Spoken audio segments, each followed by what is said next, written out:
Olá, pessoal, boa noite. Consegue me ouvir? Boa noite, Fernanda. Consigo sim. Boa noite. Eu vou aguardar mais um tempinho para ver se mais pessoas entram na sala. Só um segundo aqui. Enquanto isso, eu vou tentando Beleza.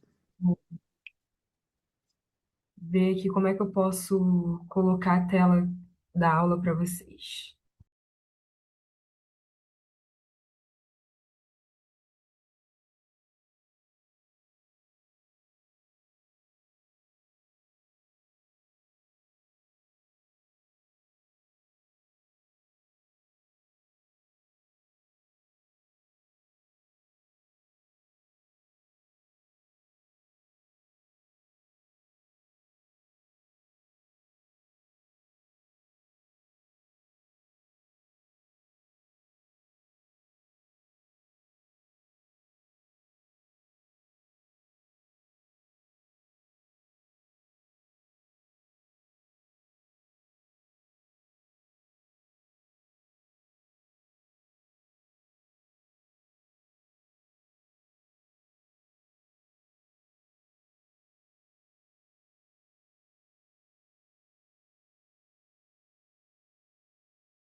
Acho que agora a galera começa a chegar, né? É, Tá tem que mais... ter um tempinho de respiro para eles poderem entrar aos Isso. poucos. Normal, normal. Os minutos de tolerância, né? Que tem.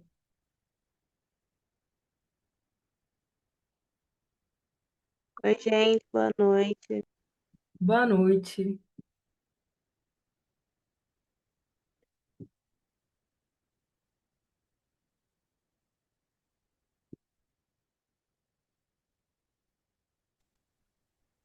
Olá, boa noite. Boa noite, Luiz.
Gente, eu acho que enquanto o pessoal, né, não chega ou a galera vai colando, assim, aos poucos mesmo, a gente podia, né, quebrar um pouco esse gelo que tá aqui na sala, começar, né, como é que vocês estão? Todo mundo tranquilo? Todo mundo bem? Tudo tranquilo. Na paz, graças a Deus Boa. também. Já contando com o final da semana já, que semana já pode acabar, né? Todo mundo já trabalhou a Vera aqui, imagino eu. Terça-feira, 6h40, quem fez, pô, não Quem tem fez, o que fez, fazer pô, mais. exatamente. Tá ligado? Já Exatamente isso aí. deu. Quem fez, fez, mano. Quem se estressou, já se estressou. Já deu. É isso. Vamos finalizar a semana, então, com essa aula. Então, Pô, aquela energia, né? O último suspiro, quem nos dera. última... E minha semana só acaba sábado. É horrível. Pô, tô te entendo muito, cara.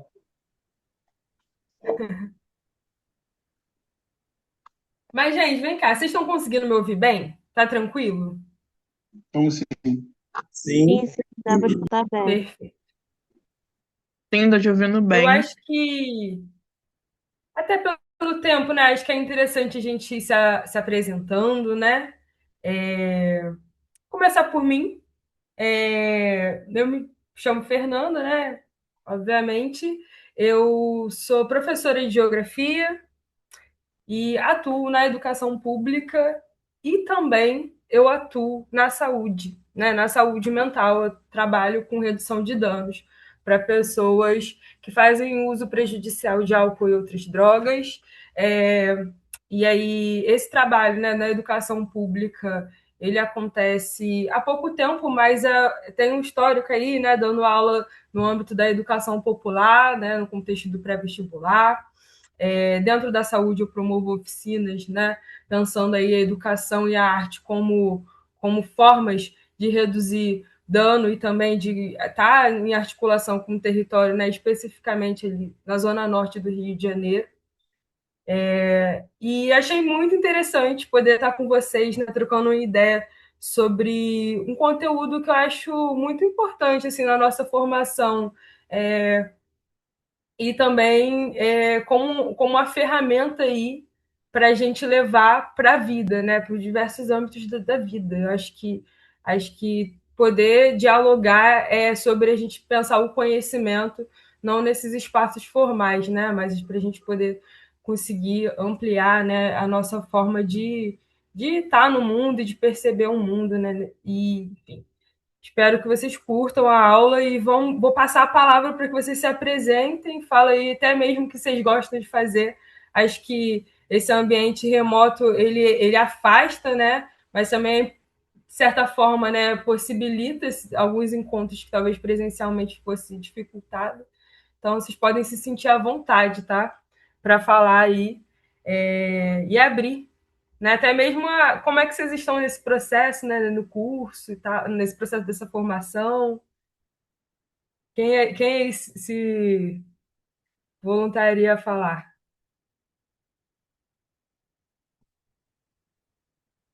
Pode ser um de cada vez, gente, não precisa falar ao mesmo tempo. eu posso começar. Boa noite, eu me chamo Luiz Otávio, eu tenho 25 anos, fiz aniversário antes de ontem. Eu faço farmácia no IFRJ, e não tem muito o que adicionar, porque eu acho que eu ando meio tranquilo, já tive em períodos piores, mas poder participar de um local acolhedor que a gente distribui não, a gente condensa ideias e tenta ajudar pessoas e consegue falar muito sobre como a gente está no momento, me auxilia muito bastante, porque eu não sou muito de conversar, então quando o ambiente se torna muito acolhedor, é confortável de você falar sobre seus problemas, porque todo mundo tem problemas, então se torna mais fácil. E é isso. Valeu, Luiz.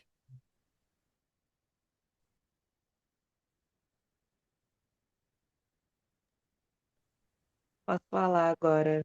Oi, gente, boa noite. Meu nome é Ana Chaves, tenho 25 anos, faço pedagogia na Unirio, sou aderecista, cenógrafa, Trabalho com artes plásticas, costuro, gosto dessas questões envolvendo arte e educação. É, os encontros aqui nos jovens estão sendo muito importantes, assim, a gente percebe o como as questões que a gente aborda aqui passam muito assim, na nossa vida, né? Eu estou gostando muito porque a gente tem uma turma bem diferente, assim, bem múltipla. A gente tem bastante pessoas para agregar, assim, com muitas questões de uma mesma vivência, né? Então, isso para mim está sendo muito, assim, importante e eu estou adorando. Valeu, Ana. Eu posso falar agora. Boa noite aí, rapaziada. Eu me chamo João Vitor. Meu nome é artístico, eu faço música, né? Meu nome artístico é Seven. Em geral, me chamam de Seven. Eu. Peraí que eu me perdi. Eu trabalho aqui na Vila Vintém mesmo, no comércio, junto com a minha família. Faço administração e tô gostando do processo aí, tá ligado? A rapaziadinha dos Jovens Defensores. A rapaziadinha, porra, todo mundo aí unido, pá. E é isso, mano. Não tem muito o que falar, não. Tamo junto. Valeu, João.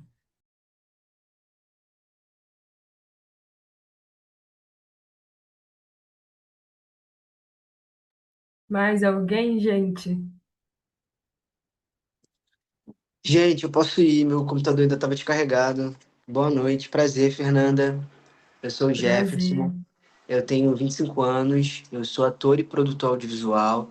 Eu me considero um jovem mobilizador do meu território, né? Então, eu estou sempre imerso nesses projetos, o Ama Rio, ou até a própria Agenda Realengo. Só que eu estou muito feliz de ter um projeto voltado para pensar na Vila Vintém, voltar para pensar Padre Miguel. E é isso, assim, eu sou uma pessoa que eu gosto muito de me envolver com gente, né? De conhecer as pessoas e eu acho que tudo que a gente pode fazer de bem para o nosso território é válido, sabe? Então acho que é mais essa pegada, assim. Prazer mais uma vez. Valeu, Jefferson.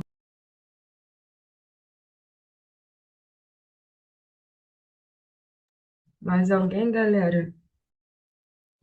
Eu posso ir. Tá dando pra me ouvir? Sim. Oi, Fernanda, eu sou a Paixão. Eu tenho 27 anos. Sou cria aqui de Padre Miguel, Realengo, Bangu. Me mudei bastante, então tenho muitos pontos aí de conexão aqui na Zona Oeste. Faço batalha de rima, também sou MC de freestyle e produtora cultural. Atuo na Comissão Civil do Hip Hop Rio de Janeiro, que é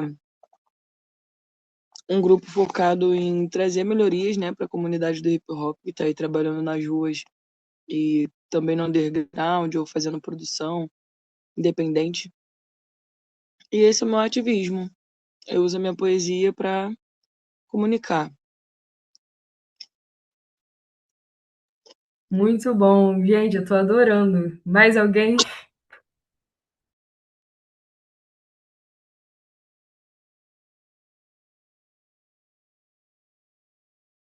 Se não quiser falar agora também, é assim, fica tranquilo também durante a aula, se surgir um assunto que vocês sentirem vontade de é, colocar, né, se apresentar, falar alguma experiência para somar, também tá tranquilo, né? Mais para a gente poder fazer uma introdução, né? De a gente conseguir não olhar uma tela e só, né? A gente Não, o que consegue acontece? saber quem Foi está mal te aqui. interromper, Fernanda. O que acontece é que a gente se Pode apresenta falar. muito toda semana, cara. Então a galera tá um pouquinho cansada desse processo de apresentação. Eu esqueci de falar sobre isso, eu tenho que avisar sobre esse detalhe que eu esqueço, gente, é muita demanda. É que a apresentação é mais fácil você se apresentar e conhecendo eles, a gente, ao longo do processo da aula. Porque a gente sempre acaba entrando nessa rodada de apresentação prévia, tá ligado? E acaba indo, aí tem que pedir pra um falar, e o outro não fala. Aí é o pessoal que vem falando um pouquinho, aí para de falar. É mais fácil se apresentar, mostrar quem você é, e ao longo do processo a gente vai apresentando as facetas também. Boto fé, mas assim, eu olhei, né, que, né, somos poucos, né? Então também acho que aquela sensação assim de você olhar e sabe, como é nesse primeiro encontro, assim, é Aham. importante que eu me apresente, mas ainda assim, gente, desculpa, mas vocês tinham que falar mesmo, tá ligado? Porque Não, mas é faz muito sentido, faz estranho todo dar aula sentido. sem saber quem é a galera, né? Ainda mais pela É, primeira né? experiência no Faz todo projeto. Então, assim, sentido. rolou um desconforto, mas eu acho que mesmo se você falasse, eu ia perguntar. Então, né, Oi, rapaziada? Pagani. Eu vou me apresentar então, mano. Meu nome é Luiz Felipe, mas sou mais conhecido como Almeida. O pessoal que conhece, todo mundo que conhece, que é a maioria do pessoal. Eu sou artista do Casarão, faço música e, e é isso. Tenho 18 anos, moro na Coab, em Realengo. E é isso, família.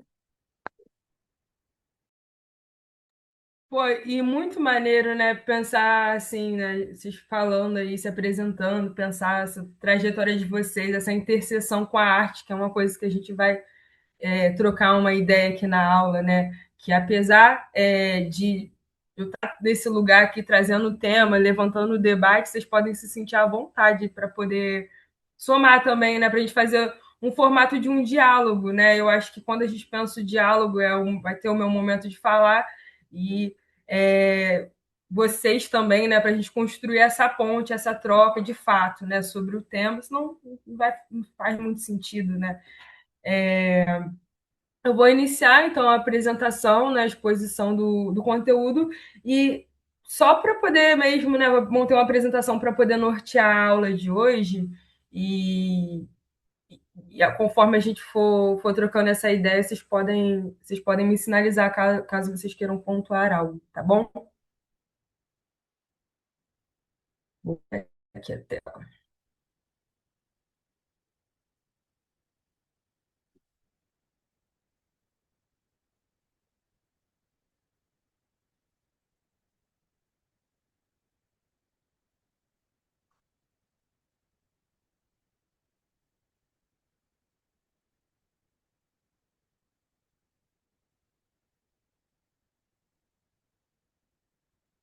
Tá dando para ver a tela certinho, gente? Show. Então Sim. tá. Na aula, né, de hoje, o oitavo encontro de vocês, né, a gente vai trocar uma ideia sobre direitos humanos e interseccionalidade, né, que é um tema assim que configura algo muito amplo, né, mas que a gente vai ver que podem são conceitos, são ideias, são teorias que podem ser utilizadas como ferramentas, assim, para a gente fazer uma leitura da realidade, né, do território que a gente vive. Então, basicamente, nessa aula, nós vamos falar sobre direitos humanos, sobre cidadania, sobre corporeidade, que é essa relação entre o corpo e o espaço, né, o corpo no espaço geográfico, entender o que seria a interseccionalidade, né, e uma proposta aí de a gente construir, né, uma cartografia da ação, né, tomando o espaço periférico como central nesse nosso diálogo. Então, assim, né, a noção clássica de direitos humanos, né, como esses direitos fundamentais que as pessoas precisam, né, para conseguir ter uma vida digna, que vai garantir nossa liberdade, né, os direitos humanos ele vai organizar, né, esse é um princípio básico para organizar nossa sociedade, que vai promover, né, dignidade à pessoa humana. E aí os direitos humanos eles surgem, né, no contexto pós Segunda Guerra Mundial, né, no contexto em que a gente precisava estipular uma ética, né, social e a partir daí, né, a gente tem uma base jurídica teórica que vai nortear a nossa vida em sociedade. O conceito de a teoria dos direitos humanos, né, vai nascer num contexto ali norte-americano, né, muito baseado, né, após numa realidade de um conflito, né, que vai acontecendo num contexto ocidental. E aí, quando a gente pensa os direitos humanos para o território brasileiro, acho que esse é o lance, né? De a gente pensar a aplicabilidade dos direitos humanos no contexto brasileiro, como que na prática, né, isso vai se dar de uma maneira diferente, né? Então, acho que o primeiro ponto é a gente pensar os impactos do próprio processo de colonização no território brasileiro, porque a gente está falando de um país, né, que ele passa por séculos de um regime escravocrata, né? Então, a gente vai pensando em como a gente tem essa constituição da sociedade brasileira e como a gente pensa assim, a dignidade humana, né, em um país que por muito tempo, por historicamente, né, grande parte da população ela não era vista na sua humanidade, né? Inclusive esses direitos básicos, né, que vão montar aí a nossa dignidade é o que vai nos constituir, né, enquanto seres humanos, como que vai ser realmente tem uma galera aí que não vai ser colocada nesse lugar, né? Vai sendo destituída de sua humanidade.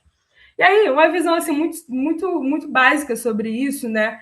De uma autora indiana, que o nome dela é Vandana Shiva, que ela vai falar assim: ó, a colonização ela não se trata de uma colonização do território. Tipo assim, colonizou, né, o território de uma forma concreta, né, aquela base espacial. Mas a colonização vai acontecer também na nossa forma de pensar, né?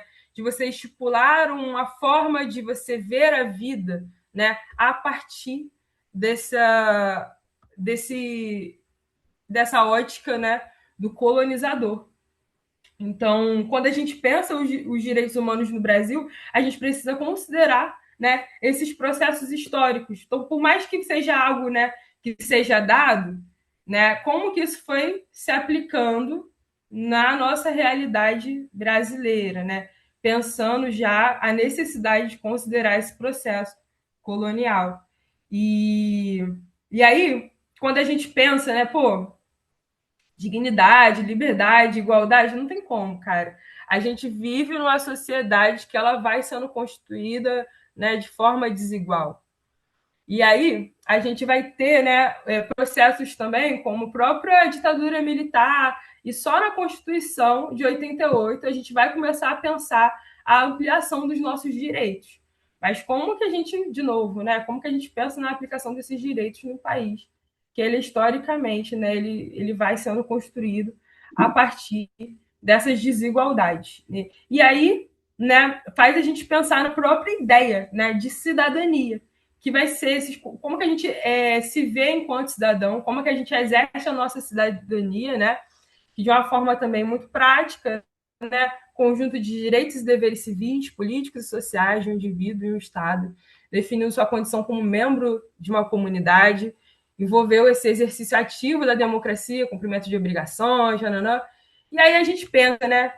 Como é que eu vou exercer a minha cidadania em uma sociedade onde eu não consigo, né, ter esses direitos essenciais para uma vida digna?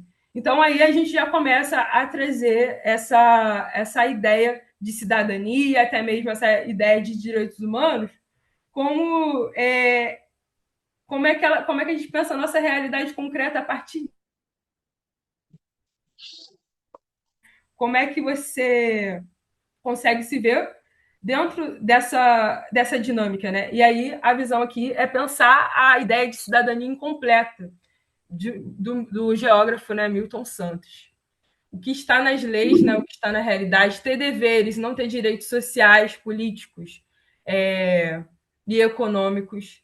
E aí Milton Santos basicamente fala, né, que a nossa relação entre corpo e espaço ela vai ser essencial para a gente pensar a nossa ideia de cidadania, né? Porque ele vai direcionar que o nosso valor dentro dessa sociedade vai depender muito do lugar que a gente ocupa. E aí eu trago esse questionamento assim para vocês, né? Porque quando eu penso nessa relação entre corpo e espaço, e até mesmo, né, vocês conseguem, vocês estão me acompanhando, gente? Esse ambiente virtual tá bem complexo para mim, né? Sim, sim. E aí, quando a gente pensa nessa relação entre corpo e espaço, a gente vai vendo que tem coisas, né, que vão sendo constituídas a partir daí. É a partir dessa minha relação entre corpo e espaço que eu constituo a minha corporeidade, que é quando eu junto eu vou pensando a minha identidade sendo formada a partir dessa realidade concreta que eu vivencio. Então, como é que eu penso, né? Teoricamente, eu preciso ter direito à saúde, e aí até pensando mesmo como o sistema de saúde público ele vai se dar de uma maneira territorializada, né? Então, se você pensa ali, né, um serviço, né, que ele não consegue funcionar da maneira, né, que ele deveria em um território, mas em um outro território é possível, né? Como a gente pensa, por exemplo, a rede de transporte, que é um direito humano, né, esse de ir e vir, né? Quando a gente pensa uma rede de transportes que não pensa o seu horário para que aquelas pessoas residentes de lugares periféricos possam ocupar as áreas centrais para o lazer, né? Se durante a semana fica complicado, imagina o final de semana, né? Como a gente começa a pensar como o espaço geográfico ele vai ser um espaço que ele vai ser socialmente produzido, né? E aí, quando a gente começa a pensar nessa relação entre, entre corpo e espaço atrelado à ideia da cidadania, é a gente entender, né, que para a gente falar sobre cidadania, é preciso que a gente fale sobre a nossa corporeidade, sobre a nossa identidade vinculada ao espaço que a gente vive, né, ao espaço que a gente mora. Pensar também a nossa própria individualidade, né, a nossa subjetividade enquanto sujeitos. E também considerar, né, e aí quando eu falo sobre essa realidade concreta, pensar a sociedade mesmo, né, como as coisas elas vão acontecendo. Eu trouxe para vocês um exemplo sobre isso, que é a música O Diário de um Detento, né, do álbum Sobrevivendo no Inferno do Racionais. E aí eu vi que tem uma galera aí do rap, né? Acho que dá para a gente trocar uma ideia sobre, inclusive, sobre essa música, sobre essa obra. Vocês conhecem, gente? Vamos lá. Sim, sim. Realmente, né? Então, a gente A gente é tratado como bicho. Tem toda essa questão de animalizar também, né? Tipo, essa coisa do não humano, daquele que não merece o respeito, o direito. Tipo, é um saco você só ter deveres e qualquer brecha que você dá é cadeia na certa. E você vê que filho de milionário por aí faz o que quer e só vai na cadeia se atingir o cargo do papai. Então, é muito irritante. E até mais fundo nisso, vou até pontuar aqui, isso vai muito da classe social também. Pô, a gente tem uma impressão muito chata de que pro pobre tudo é mais reclamativo, entende? Tipo assim, se o pobre tá reclamando é porque ele tá com raiva por nada. Se o pobre tá festejando demais é porque ele tá bêbado, teoricamente, que é um direito nosso. Então acho que bate muito nesse lugar dos direitos de serem cerceados pela classe social onde a gente se encontra. Se o nosso sinônimo de felicidade é sinônimo de embriaguez, isso é um problema social, entende? Acho que bate muito nesse lugar de entender essa linha de pensamento. Sim, né? E quando a gente fala sobre ter direito à vida, né, a gente está falando a vida em sua plenitude, né? A vida de uma maneira ampla, né? Você poder trabalhar, você poder estabelecer relações afetivas, né? Você conseguir ter direito à educação, à saúde. E como a gente, né, principalmente pensando, né, a realidade concreta do Rio de Janeiro, da cidade do Rio de Janeiro, né?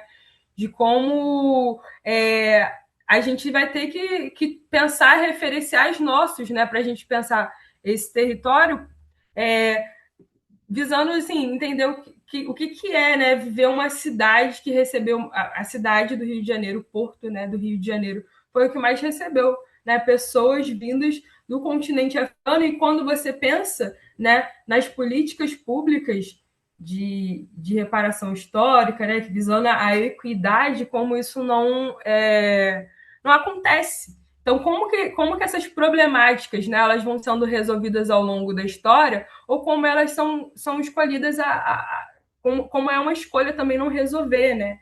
Então, como alguns problemas, dentro da nossa realidade, né, são problemas que são estruturais e que muitas vezes são colocados como naturalizados. E aí, beleza, assim, em tese a gente tem, né, todos esses direitos, mas na prática não acontece, né? E aí eu pensei muito nesse álbum, né, nessa música em específica, porque ele traz uma experiência, né, do massacre no Carandiru. Né? É uma música que vai fazer todo um relato sobre isso, né? De como esses direitos eles são violados muitas vezes antes, né? Porque às vezes a gente vê relatos, né, de pessoas que estavam em privação de liberdade naquele contexto. São pessoas que muitas vezes iam para o sistema prisional, né, por bobeira e, assim, independente da situação, né?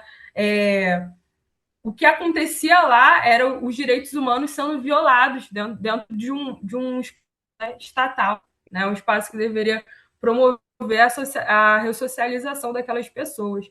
E aí o Mano Brown ele vai trazendo nessa letra uma narrativa muito interessante, né? Que é a narrativa daquela pessoa que foi tendo seus direitos violados, né? E que naquele contexto vai relatando coisas que aconteciam, né? Como que a pessoa apanhava, né? E tudo mais, como que aconteciam as relações ali, né? Enfim. E aí, jogando para vocês também, né? Se vocês conhecem, já tiveram notícias sobre o massacre do Carandiru, no Carandiru, como que vocês visualizam, né, essa realidade? Já. E até tem um filme, né, muito marco, muito histórico também para o cinema brasileiro. E uma coisa que pensar no massacre do Carandiru me faz lembrar é de um debate sobre como os massacres, como o do Carandiru formou o PCC, o do presídio, se não me engano, eu não estou lembrando o nome do presídio. Ilha Grande. De Ilha Grande, né, formou o primeiro Comando Vermelho, né, como é que era? Era Célula Vermelha? Falange Vermelha. Falange Vermelha. Da E Falange como essa Vermelha. violência só volta e volta e volta e piora, e é um ódio irrefreado, e é impossível também não sentir esse ódio, tipo, mas tem esses padrões, né?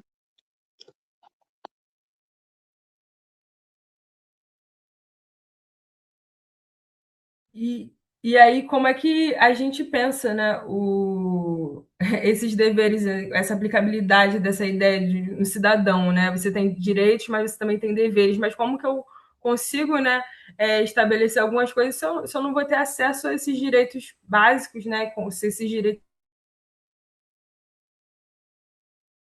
estão violados. E aí, né? Eu acho que pensar essa denúncia. Vou compartilhar a tela novamente.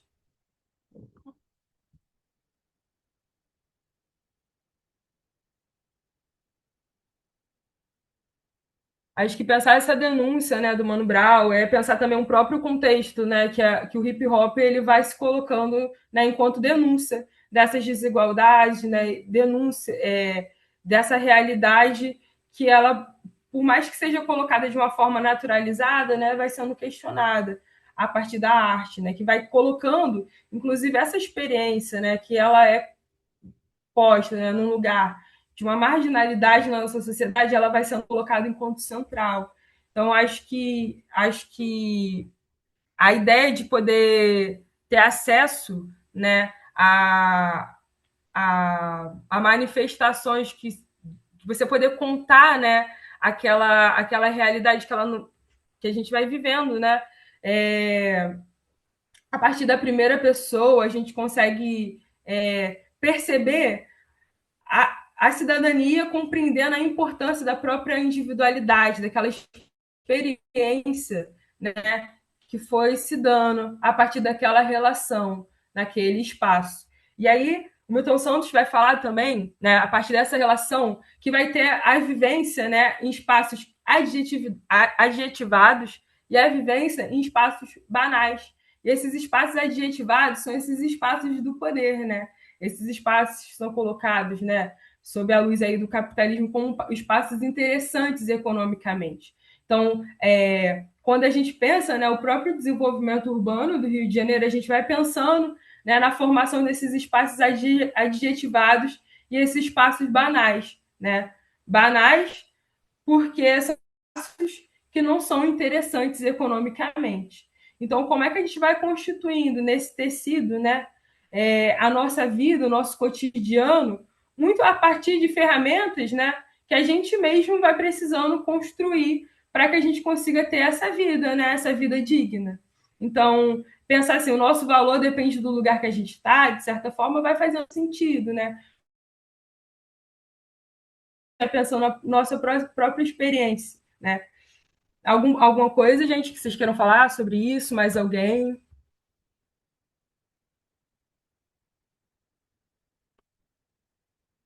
Vamos lá, galera do rap, né? Eu acho que tem uma galera que tá nessa movimentação, né, dentro da cultura. Opa, E aí, como é que vocês conseguem pensar, gente, tipo, produzir, né, cultura a partir dessa relação de vocês com o espaço, né? Um espaço que muitas vezes ele vai ser um espaço que não possibilita, né,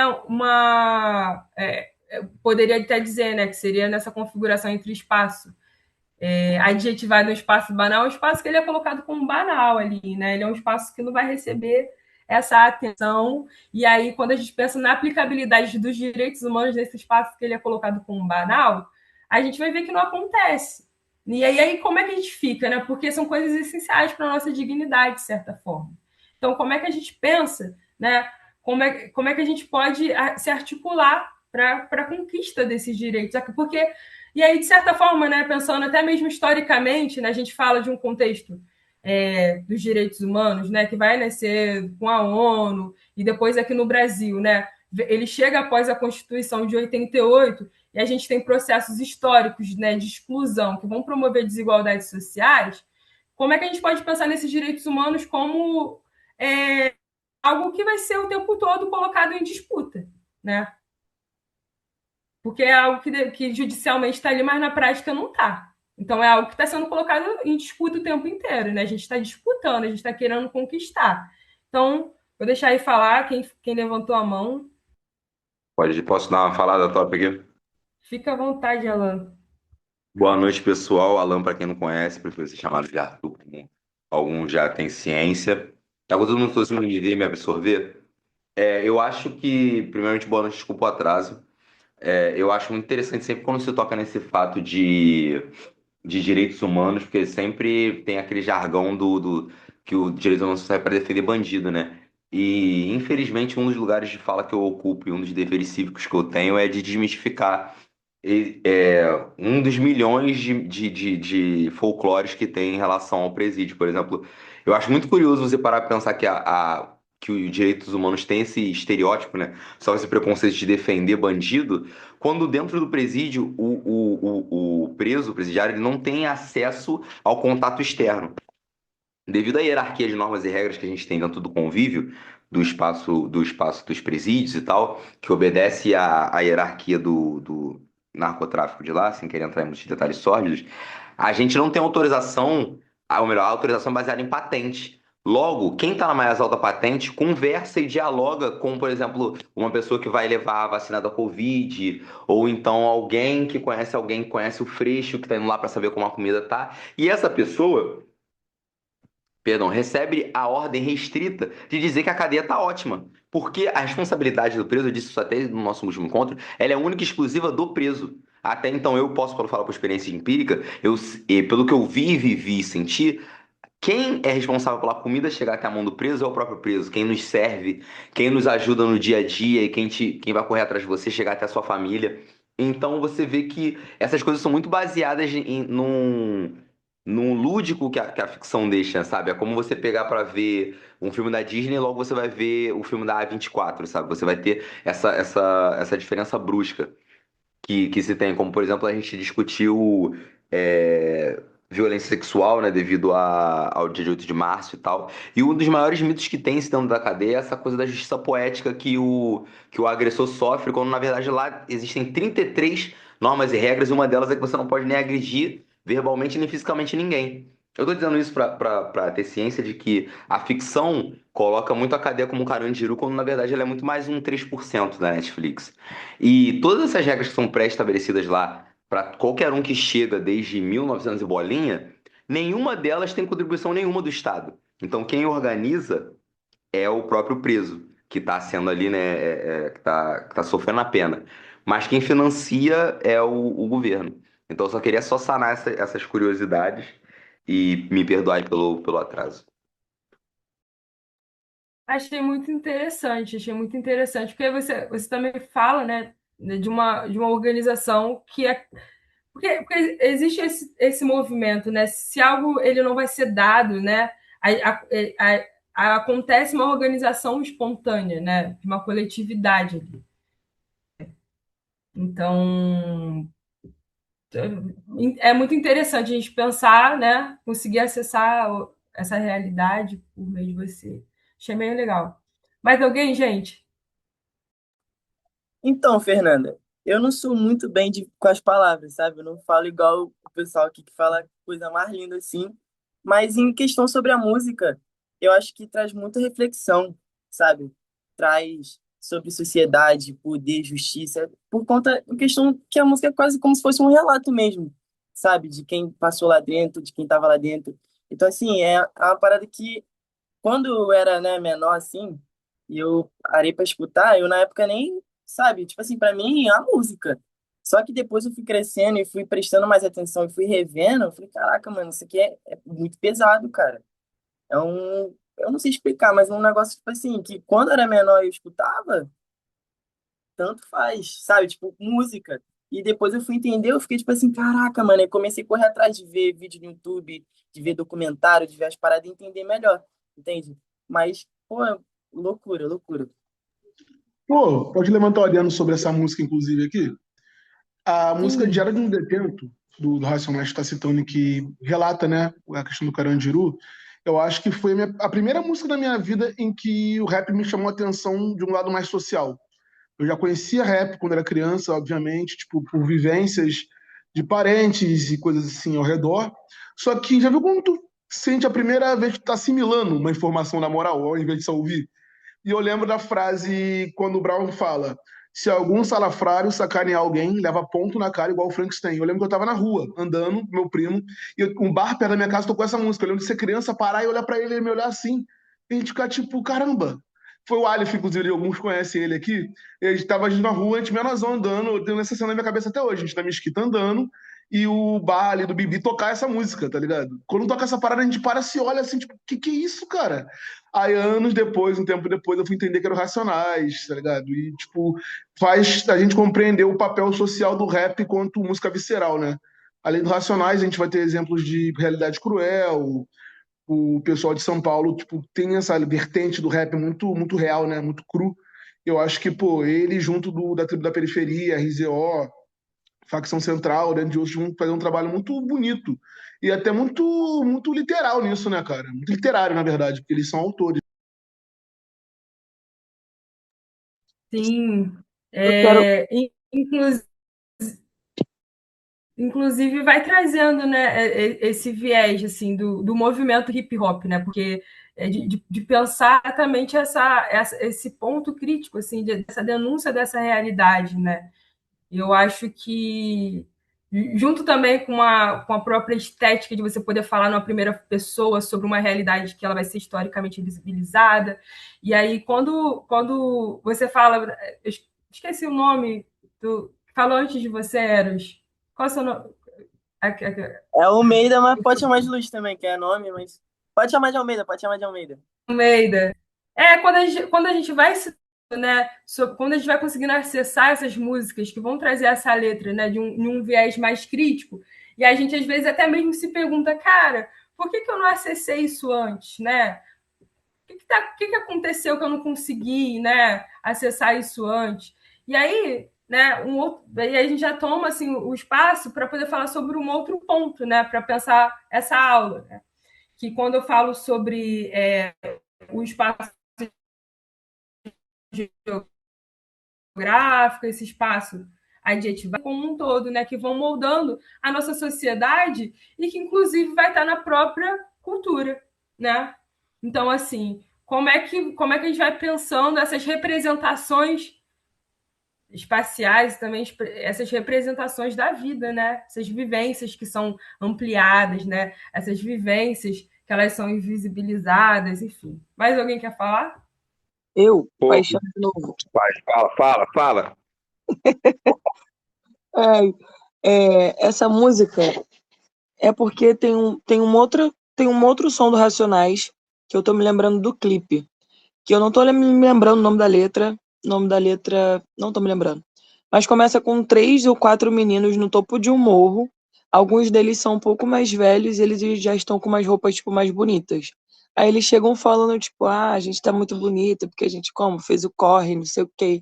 Vocês não podem andar por aí atrás da gente com esses pés sujos aí, porque vocês são tudo ferrado. Ninguém vai querer ficar perto de vocês. Isso daí me pegou de uma forma, porque antes de ser a negona, eu já fui a neguinha.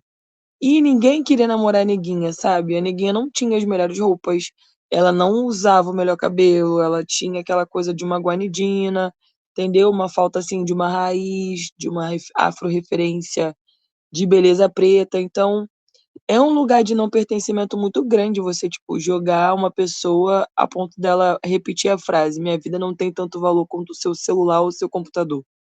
Tipo, um celular é R$ 800, um baratinho. Um computador, a mesma coisa, 1.000 e pouco.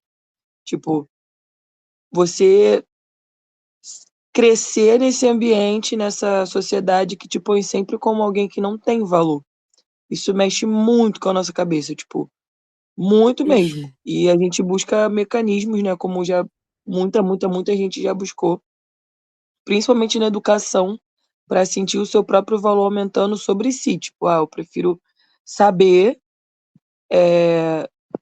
e quando eu abrir a boca eu vou me garantir da parada, porque eu sei que em silêncio, tipo, na praça de alimentação, vão me confundir com qualquer trabalhador braçal, independente sei lá, da carreira que eu queira seguir, tá ligado? Tipo, tem todo um estigma de pobreza, e isso atrasa a nossa mente demais, porque a gente é aquilo que a gente acredita que a gente é também. E uma coisa que o racismo que o racismo faz é tirar o nosso valor de dentro da gente. Então, é muito complexo. E triste, né? Cara, eu achei interessantíssimo esse negócio pegando esse gancho em relação a essa coisa da autoestima do neguinho e da neguinha, né? Porque a gente que trabalha com poesia, a gente sabe muito bem o poder que cada sílaba tem, né, cara? A diferença do diminutivo para o aumentativo. E a gente também que nasceu pretinho, né? E foi se tornando pretão, a negona, neguinho, tá ligado? Quente. A gente sabe como é que foi essa transação e como é que a gente viu a palavra ao nosso redor transicionando. Essa parada é muito interessante até do valor e tal. Eu gosto muito de parar para analisar, de conversar, principalmente com o Eros, que vem de uma escola mais clássica do hip hop, porque ele não tem uma visão muito guardista, né, da coisa, apesar de que ele prefere aquela, assim, entre aspas, tomando liberdade, né? Mas ele apontou, né, essa narrativa de primeira pessoa do narrador personagem, e eu me identifico muito com as coisas que eu escrevi no tempo que eu estava privado, e eu percebi que nada do que eu escrevi era propriamente didático. Em nenhum momento eu digo nas minhas letras que não faz o que eu fiz para você não vir parar aqui. Eu digo, eu fiz isso e isso aqui, eu vim parar aqui e aqui é assim, sabe? Então, o hip hop, eu acho que ele é uma das ferramentas e tecnologias mais didáticas que tem, porque eu não preciso dizer que algo é bom para fazer você, sabe? E por aí vai. Essa livre interpretação, tem um nome para isso. Esse critério, quase um critério intelectual que certas performances cobram de cada ouvinte é muito interessante. E eu tirei uma experiência ambígua do Racionais, né? Sem querer fugir ao tema, Porque eu li essa letra num contexto muito mais inofensivo do que eu vivi a letra, né? Teve esse contraste de eu estar em casa, enquanto minha mãe fazia meu cabelo, eu falei, ah, deixa eu ouvir o álbum todo Racionais ponto a ponto, enquanto eu leio a letra, igual eu faço com os gringos e tal, e analisar a semântica. E foi maneiro. Mas aí quando eu fui preso e eu vi que não era exatamente como era lá, mas eu entendi o porquê ele estava dizendo, ou como já foi um dia, eu entendi, caraca, isso aqui é outra coisa. E quando já tinha passado pelo sistema, e aí eu fui assistir, qual é o nome daquela? Meu Nome Não É Johnny, eu falei, pô, tá até tirando pra brincadeira, mas enfim. Então eu acho maneiro como é que a gente pode beber conhecimentos dessas fontes assim, né? E como que o hip hop, seja ele falando da população carcerária, ou seja, falando ele de grife, como ele pode ser pedagógico. Eu acho isso incrível. Tem uma linha que eu gosto muito, que é super simples, do Big Rush, que ele diz: Eu odeio Vikings, eu assisto Atlanta. E eu amo essa linha só pelo simples fato dele citar Vikings, porque eu tinha hiperfoco nisso quando eu era criança. Eu tenho um glossário de Viking. Antes do Homem-Aranha, pra mim, foi o Thor há muito tempo e tal. E eu não gosto da série Vikings, assim como ele, mas tem uma visão holística, sabe? Me fez ver a série e voltar pra infância. Então é só esse adendo que eu queria adicionar aí, galera. Show. Mas, assim, tem um ponto também, né? Pensando a pauta do sistema prisional, né? Pensar também os contextos, assim. Que bom que o contexto do Carandiru não se repetiu, né? Porque o que aconteceu, né? Bizarrice. Então, foi uma violação dos direitos humanos numa amplitude sem precedentes, né? E Inclusive, aí, não, inclusive é porque quando eu cheguei na hora não deu pra falar, mas eles tinham falado sobre a vibe, né? Só por alto, desculpa, inclusive muita analogia. Quando eu acabei de entrar na sala, eu tava tentando logar, tava uma vibe meio. Cada um relatar como foi o 11 de setembro, né? E tal, e a opinião do Carandiru. Eu já expressei minha opinião em relação ao o Carandiru, e você falar que dessa evolução que é boa do espaço, né? Me fez relembrar um episódio parecido, que apesar de o convívio ter sido pacificado hoje em dia. Ainda assim, existe a violência onde eu gostaria muito que os direitos humanos tivessem intervido. Por exemplo, no topo da hierarquia do Rael, que é a facção carcerária do seguro, existe o comandante Alvim. E ele tinha sofrido a família dele sofreu um atentado comandado por duas pessoas que estavam presas no mesmo presídio que eu, o Puma e o Tchatcha. Na mesma hora que descobriram a fonte da tentativa desse atentado, eles contactaram o pessoal que era de frente, né, da alta hierarquia dentro desse presídio e foi dada a ordem do que eu só vi, pelo menos acontecer uma vez na minha vida, todo esse tempo nessa indústria vital, que é o convívio dentro do espaço, que foi ordem de assassinato. E eles sufocaram o Puma e o Tchatcha na caixa d'água até. Enfim, é isso aí. e pensar também como essa vivência, né, vai criando códigos bem específicos, né, de uma territorialidade que vai acontecendo ali, né, uma relação entre o espaço que vai desenvolvendo essa noção de poder, mas assim, para além, né, disso tudo, né, gente, pensar o próprio o próprio espaço prisional como um espaço que tem que ser lido de uma forma racial, né? Uma forma de pensar alguns recortes ali, né? De gênero, de classe, de raça, porque essa experiência ela vai variar muito de acordo com o sujeito e também mesmo o que leva, né, as pessoas a esse próprio lugar, né? Acho que foi um ponto que eu poderia ter até falado um pouco antes, né? Porque antes de chegar lá, quantos outros direitos já não foram violados, né? Então, eu acho que esse é o ponto de partida assim, principal para a gente pensar essa realidade. E que vai dialogando, né, com a nossa aula e com a nossa conversa, né? Quando a gente chega nesses momentos extremos, né?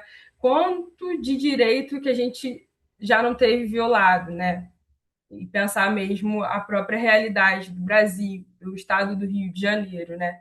Esse estado que ele vai se constituindo, né, de uma forma muito desigual a partir desses espaços, né, adjetivados. Então a gente pensa aí a periferia, né, do Rio e também pensa os municípios, né, que são colocados nessas áreas mais periféricas, como os municípios da Baixada Fluminense, como esses espaços que sustentam esse espaço adjetivado, né? Como esse espaço, né, que sustentam no sentido de mão de obra, né? Como esses espaços que fazem esses locais adjetivados funcionarem. Mas quando a gente quer ocupar esse espaço adjetivado, a gente já começa a ver que não é por aí, né? Que a gente vai começar a ter os nossos direitos essenciais à nossa dignidade sendo violados. Então, assim, eu trouxe o exemplo da música justamente para a gente começar a olhar como a cultura ela vai trazer uma fonte de informação interessante para a gente, né? Vai ter um dado de realidade ali a partir de uma pessoa que vivencia aquele espaço, vai ter um dado de realidade, né?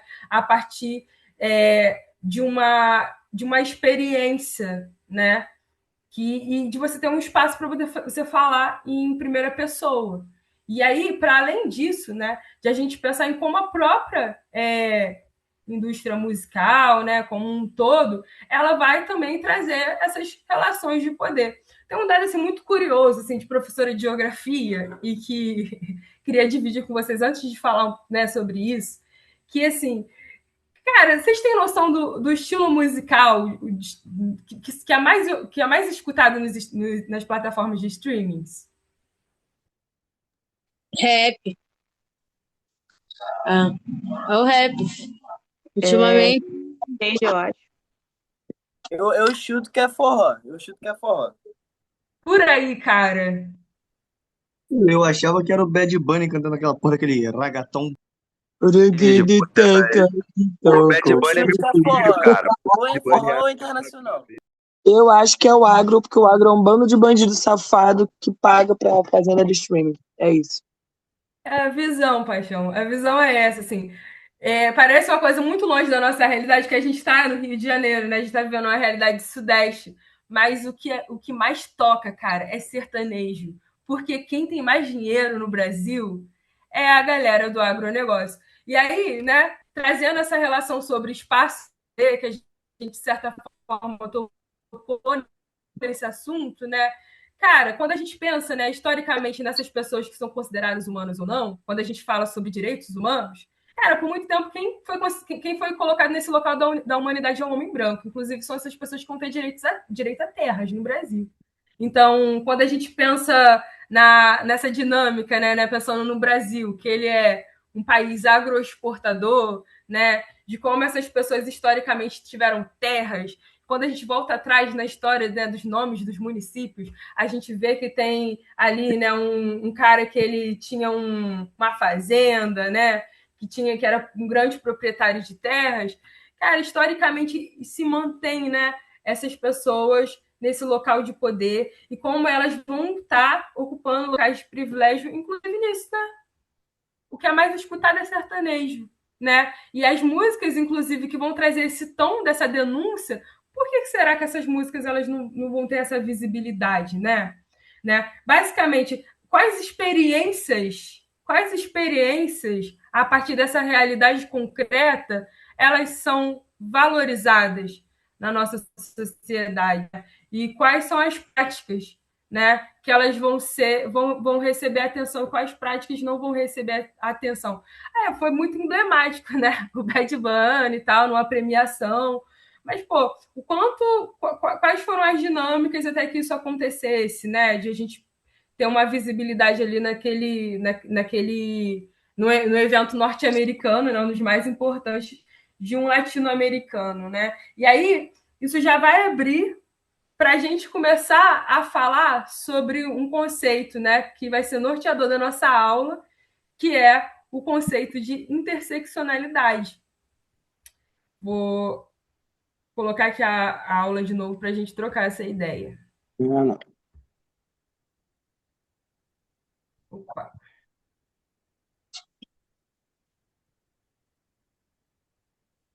Porque quando a gente falou, né, sobre corporeidade, a gente precisa falar de... Olha a câmera ligada, olha o microfone ligado. Ai, que muta.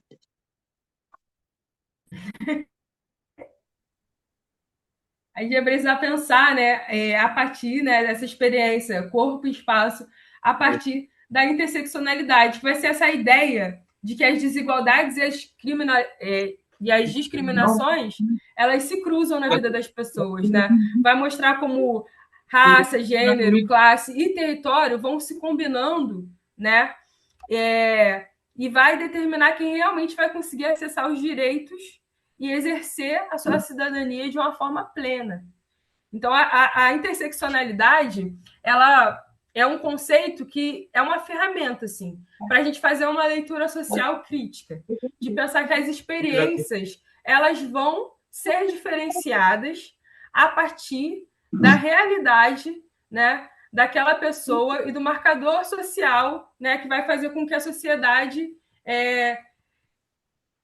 faça essa leitura, né? Então, a gente vai pensar assim, a relevância de a gente considerar, né, ao falar sobre direitos humanos, sobre cidadania, os marcadores sociais de raça, gênero, classe, território, sexualidade, idade, condições de saúde, religião, até mesmo a própria situação migratória, né, pensando no contexto aí de refugiados.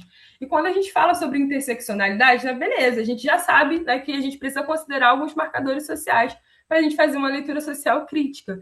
Mas não pensar isso de uma maneira isolada, né? Mas pensar em como esses marcadores sociais eles vão se cruzando mesmo, vão determinar experiências no nosso espaço, né? Vai determinar... inclusive, né, acho que foi um ponto muito interessante, né, quando vocês falaram sobre o processo de conquistar mesmo uma autoestima, porque quando a gente, voltando, né, quando a gente passa por uma leitura, né, que considera a nossa individualidade, a nossa subjetividade no espaço, a gente vai entender também, né, que quando você tem, quando você é atravessado, né, por essas discriminações, você vai ter um efeito também em condições, né, de saúde, né, os efeitos próprios do sofrimento psíquico que essa situação ela pode gerar. Então, quando a gente pensa a ideia de interseccionalidade, a gente vai pensar como esses marcadores sociais eles vão se cruzando e vai estar afetando na nossa possibilidade de ter esses direitos de uma maneira plena, de exercer a nossa cidadania de uma forma plena, né? Quando você pensa aí a própria abordagem, né, na rua, como você consegue acessar alguns lugares e outros não, né? E como a gente pode pensar, né, voltando ao nosso exemplo, a interseccionalidade e a cultura, né? A partir da ideia de que na cultura também a gente vai ter essas relações de poder. E aí eu trouxe o exemplo, que não é o Bad Bunny, mas que é a Ebony falando, né, sobre questionando ela ter ganhado o prêmio de rapper revelação, sendo que ela atuava já há 8 anos, já estava produzindo já há 8 anos. E aí a gente troca uma ideia sobre isso, que eu achei que foi muito interessante, né? Foi um momento ali incrível para a gente perceber a importante de a gente olhar a partir do viés, né, a partir da ferramenta metodológica da interseccionalidade, também até mesmo, né, dentro desses movimentos que vão acontecer dentro da própria cultura. Então, vou colocar aqui para a gente ver.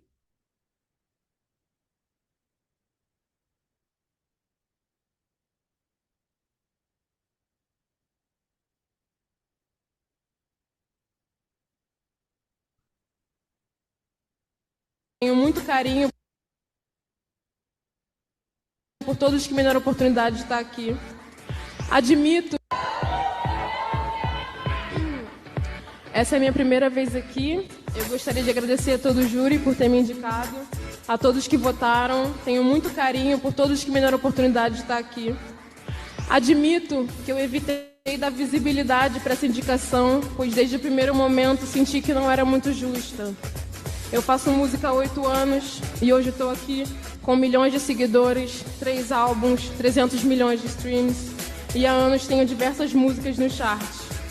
Então isso me trouxe um questionamento. Quanto uma mulher negra do rap precisa conquistar para ser revelação? será que essa régua é igual para artistas de outros gêneros, com agências, empresários e assessores influentes? Eu não acho que os números sejam a regra da influência, mas a indústria é traiçoeira com mulheres negras. A mesma indústria que concorda que números não medem talento, não nos reconhecem nas grandes mídias porque não temos eles o suficiente. A mesma indústria que nos quer hipersexuais e com poucas roupas impedem a nossa sexualidade nas letras de concorrência às premiações. Hoje, a indústria finalmente está escutando e dando atenção às mulheres excelentes que estão determinando o cenário da nova geração do rap feminino. Mas independente de se a indústria tem ou não interesse, independente de se a indústria considera a gente ou não em alta, a gente sempre esteve aqui, apoiando e incentivando umas às outras. Eu peço que a indústria apoie, divulga e invista em nomes que vieram antes de mim, como Sherry Lane, Negra Lee, Dina Di, Carol Conká, Cris SNJ, Camila CDD e Stephanie. Peço que a indústria apoie as verdadeiras revelações, como Africácia, Cissa, Tória. Peço que a indústria apoie MCs fora da região Rio-São Paulo, como Nick Dias e Áurea Sem Miséria. Eu peço para que a indústria apoie MCs trans, como a Bicharte, Mona Brutal, a Zayla, entre tantas outras. E por isso, eu dedico esse prêmio à verdadeira revelação do rap de 2025, Nanda Tsunami.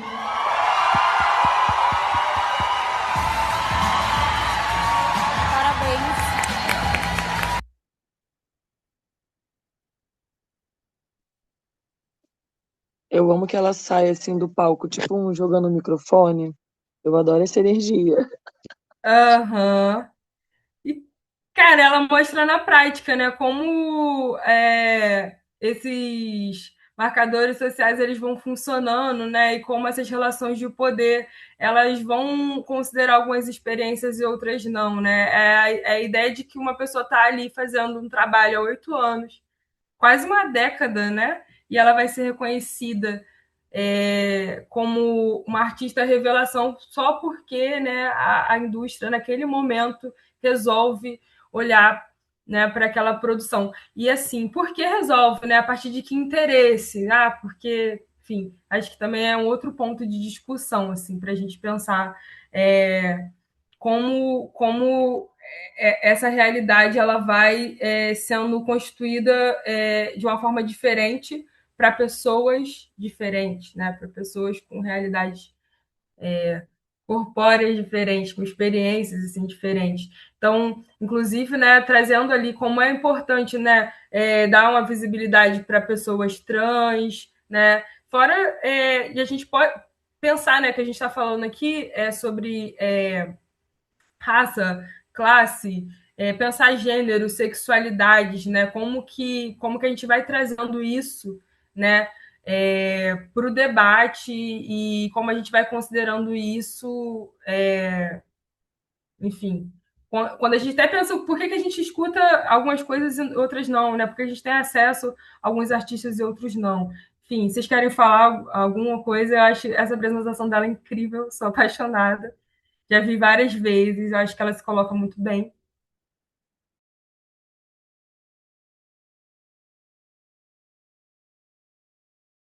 Pode falar, Ana. Então, sobre esse assunto, né, eu vim, atualmente estou com uma leitura, eu até peguei aqui o livro, Macunaíma, não sei se vocês conhecem, conta a história de um anti-herói, né, é um indígena que vai para São Paulo e ele se embranquece pela máquina do capitalismo, e ele passa a ser, né, uma outra pessoa vista e, como eu posso dizer, ganhando legitimidade, ficando branco. Então, assim, é um livro sensacional, eu recomendo muita leitura. Eu, antes de ler o livro, né, que eu tô lendo agora, eu assisti a peça de teatro, é incrível. E sobre esse assunto é realmente isso, a gente, como a gente estava falando no começo da aula, nosso tom de pele, nossa classe social, se você é mulher, se você é homem, já te coloca em uma caixa. E socialmente é muito difícil, no caso, né, não querem que a gente saia da nossa bolha e acesse os lugares de poder, os conhecimentos, as faculdades, para a gente continuar onde a gente está, né? Porque o que que é o pobre que pensa? O que que é o pobre que acessa a universidade? É perigoso isso, né? Nossa, então ele tem que ficar lá. E é isso que eu sinto, assim, que a gente permanece com esse... É uma, é um contrato social, né? Que leva a gente para esse lugar. Então, basicamente é isso. A gente precisa se unir, estar sempre coletivo para poder mudar essa realidade. E, pô, esse discurso da Ebony foi incrível. Ela tá há anos na cena e ser reconhecida agora foi tipo assim, pra quê, sabe? Tipo, a que interesse isso veio do nada, assim? É o que é o hype? É uma questão de visibilidade falsa?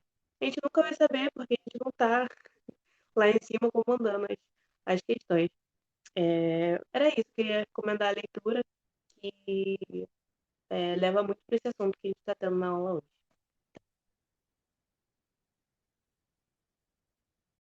Mais alguém, gente? Eu queria falar sobre essa questão de demorar, né? Tem uma das.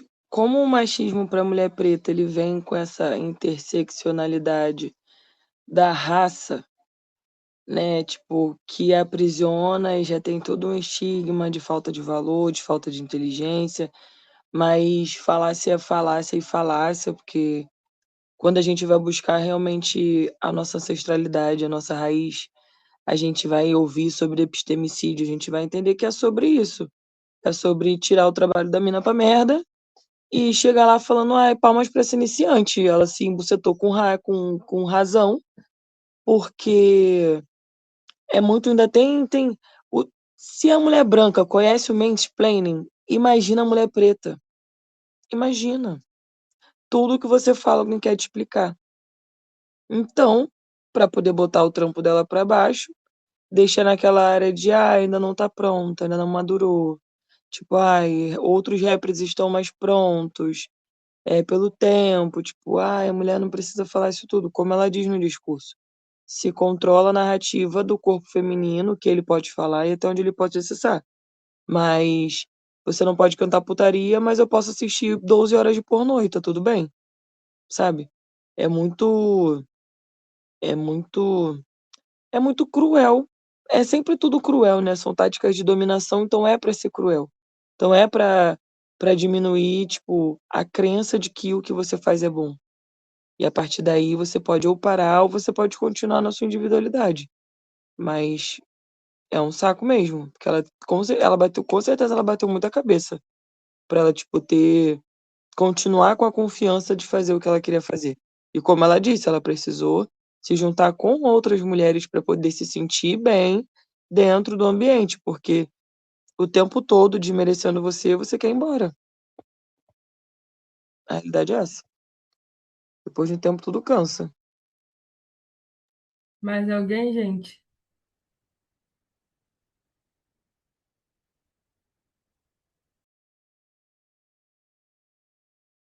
E aí, cara, eu penso muito sobre, né, quando você fala sobre isso, me veio. Eu amei a sua indicação, Ana. Muito boa obra mesmo, né? Me veio, assim, dois referenciais, assim, bem interessantes, assim, para a gente pensar a temática de hoje, que é o mito da história única, né? Porque quando a gente pensa no processo colonial, é isso, assim, é uma visão que chega e essa visão, né, é colocada como um referencial e é isso, né? A ideia de beleza é essa, ideia de pensamento, né, é essa.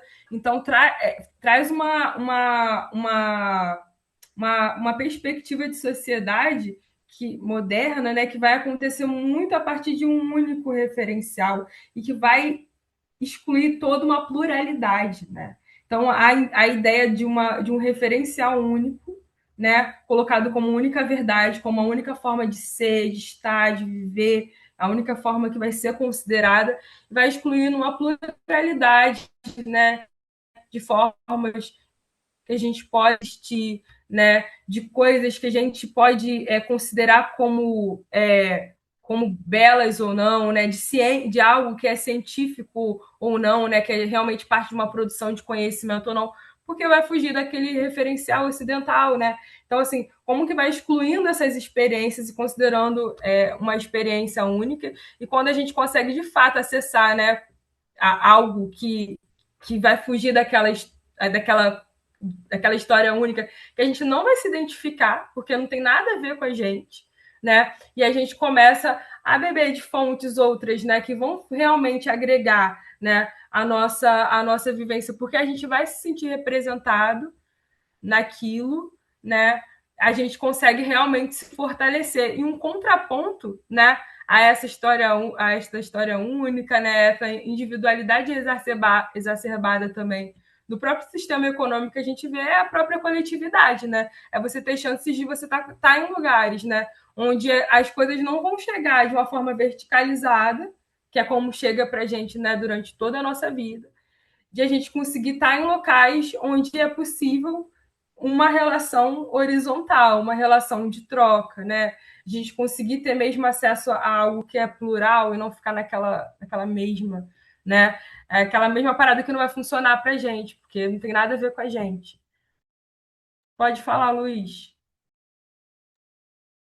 Sobre o assunto música, eu acho que tanto música como cultura, um filme que cabe ser citado é o filme do ano passado, né? No caso, o Pecadores, não? Porque quando você para pensar em apagamento cultural, você consegue ver claramente naquele filme uma sátira usando a figura dos vampiros para um vampirizar, que no caso é embranquecer e tornar mais natural a cultura negra. E quando eu falo sobre isso, puxando para o assunto das mulheres e da música, a gente consegue ver uma briga tanto dentro da classe da música, porque é um nicho muito machista, mas como a gente consegue ver também que ele também é muito racista. Quando a gente vê que, por exemplo, um álbum da Beyoncé perde para um álbum da Adele com um disparate absurdo de nível musical. Então a gente consegue acompanhar esses pequenos gestos que vão acontecendo ao longo, que agora que, entre muitas aspas, ser negro está na moda, a gente consegue ver que a gente a comunidade é aceita em parte, mas não é tão aceita, que é o caso que você falou da MC que teve o seu prêmio de revelação, sendo que ela já tinha uma carreira de 8 anos. Eu cheguei a ver isso, eu fiquei pensando, poxa, será que realmente ela não teve nenhum destaque em 8 anos de carreira para receber a revelação dela bem antes, talvez no seu primeiro, segundo ano? Então, até quando você recebe voz, a sua voz ela ainda assim é esnobada, porque você sabe que aquele prêmio já teria que ter vindo de forma bem mais rápida. E isso tudo também leva para muita coisa para além do cenário daqui, para o cenário mundial da música, que ele é bem absurdo, como teve um caso de um cantor que eu não vou me lembrar, que no auge do racismo dos Estados Unidos, ele cantava na rádio e marcou-se um show que, quando a população foi ver o show, se depararam com um negro no palco e ficaram horrorizados. E isso é gravado. Então você consegue ver as reações deles de espanto e pessoas com um rosto de estarem sem graças ou meramente intrigadas, como: caramba, essa era a voz que eu estava ouvindo no rádio, eu não sabia que ele era um negro. E isso é muito, muito engraçado e vai para muitos cenários além da música também, como o próprio cenário de futebol, onde você tem times que, no seu passado, fizeram jogadores se pintarem de branco para poder passarem batidos numa tarja racial para serem cotados como jogadores de ponta. Então, a gente vê que o cenário mundial cinematográfico, musical, para tudo que a gente consegue ver, o negro ele sempre foi inferiorizado e tratado de forma animalesca. Então, a gente também pode falar um pouco sobre. Só um momento que me fugiu, mas eu ia falar sobre. Eu não vou me lembrar agora, mas era algo. Lembrei. Sobre o apropriamento cultural. Porque se a gente for pegar as raízes da maioria das músicas, elas vêm do povo negro, não? quando a gente pega, por exemplo, country, R&B, soul e tudo mais, a maioria das músicas, jazz, blues, eles vêm do povo preto e é embranquecido para ser aceito. Então a gente tem muito disso, né? Do nosso povo sempre ser marginalizado, sempre ser apagado, mesmo quando está em local de foco, você tem que estar um pouco fora do foco, porque se tiver muito, tá um pouco, ainda não é muito aceitável. Então eles têm que sempre ter uma piada, sempre tem que ter um vislumbre de uma forma racista que eles vão falar que foi sempre uma brincadeira, mas é algo que dói. Assim como doeu nela, ela ser invisibilizada por 8 anos na carreira, dói em muitos outros e era isso que eu tinha para falar, para além de que estarmos ganhando reconhecimento também é muito bom para jovens artistas, como o pessoal do projeto, e para artistas que ainda virão tendo referências negras que estão ganhando destaque. E a gente pode citar várias pessoas, como o próprio Kendrick Lamar, Travis Scott, daqui a gente cita Baco do Blues, BK, Djonga, e então a gente vai tendo muita referência de um povo que voltou a ter, não voltou, começou a ter o seu holofote voltado para si e que nunca deveria ter sido tirado esse direito da gente, porque da mesma forma que, parafraseando, a classe trabalhadora, ela tudo produz, tudo pertence, o povo preto, ele tudo produziu. Então a maioria disso pertence a gente. Então a gente tem o direito a acessar e receber a premiação por isso.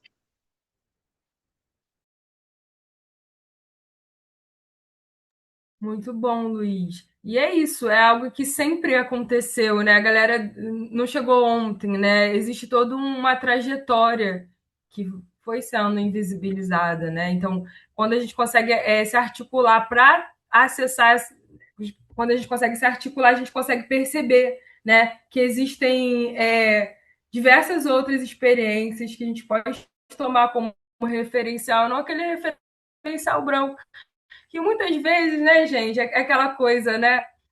Se a gente parar para pensar bem, vai ser bem medíocre assim, em relação à qualidade, né? Tem um projeto de é um projeto de contar a história, né, do Brasil a partir de um referencial de, de quem foi, né, colonizado, que é o projeto Quirino. Vou deixar aqui essa indicação para vocês, que no projeto Quirino é um projeto de no podcast, vários episódios, né, que ele vai questionando por exemplo, a própria ideia de pessoas negras no Brasil, né, querem privilégios, e aí esses discursos, né? E aí vai mostrando como historicamente, né, quando a gente pensa até mesmo no próprio acesso a terras, né? As pessoas brancas é que historicamente tem isso, né? Quando ele vai colocando em xeque o que na verdade é uma reparação histórica em busca de direitos. Então a gente vai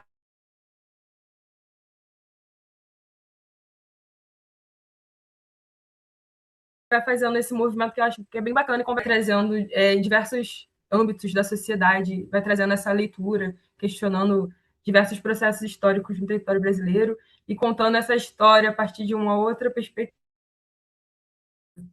Mais alguém, gente, quer falar alguma coisa, né? A partir, né, do que foi visto hoje, de uma forma geral, né? Como é que essa ideia aí de direitos humanos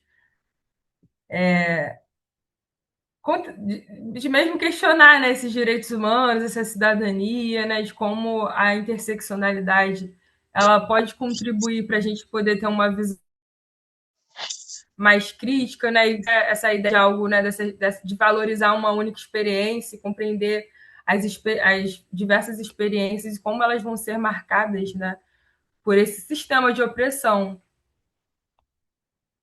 Fernanda, Alguém? posso falar uma paradinha aqui? Fala tu.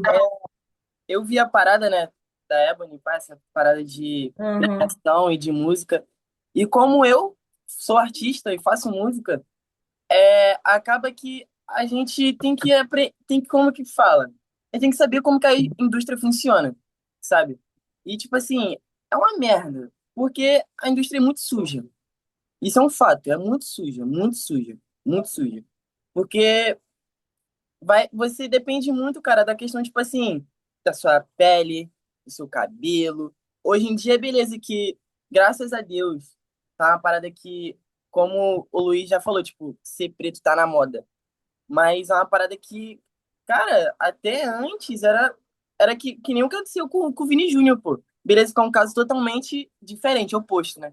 Mas você vê, mano, Vini Júnior no auge, ganhando as paradas, todo mundo, pô, o cara vai ganhar a bola de ouro. Quem ganhou foi quem? Rodri.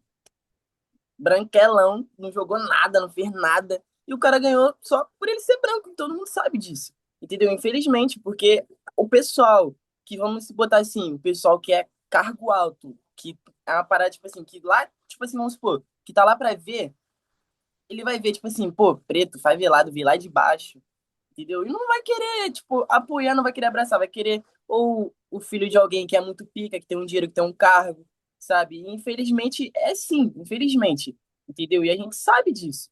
Tem questão de tudo, entendeu? E é muito triste ver isso acontecendo, porque acaba que é aquela parada. A gente sempre vamos botar assim, a gente tem metas, a gente tem sonhos, a gente tem tudo, só que acaba que, pô, a gente vamos botar assim na prática. É uma parada que na minha visão, na minha cabeça, é muito difícil, sabe? Vamos botar assim, eu sou revelação, entre aspas, tá ligado? Faço um álbum, porra, coisa linda, mano. O bagulho é temporal, uma coisa toda, tá ligado? E vai vir um branquelo, mano, que é amigo ou parente de uns caras que, tá ligado? E vai chegar lá e vai tomar o bagulho meu, sendo que eu merecia estar lá, sabe? Então, assim, é muito difícil, cara. A indústria, em questão de tudo, mano, em questão de tudo, é uma merda e é suja pra caralho. Eita, desculpa falar. Você tocou num ponto muito interessante, né? Que é essa coisa aí, primeiro, quando fala assim, ah, ser preto tá na moda, né? E um pouco assim, o quanto esse discurso ele é bem delicado, porque existe realmente, né, algo fato, assim, né? De ter um movimento onde pessoas pretas estão ocupando alguns lugares que historicamente, né, não era possível, mas quando a gente pensa em poder mesmo, né, e como a nossa sociedade se organiza, né, de pensar assim, cara, sim, mas assim, nos espaços realmente, né, de comando, assim, quem está ali à frente, né, e a gente ainda vê, assim, homens brancos, né? Homens brancos.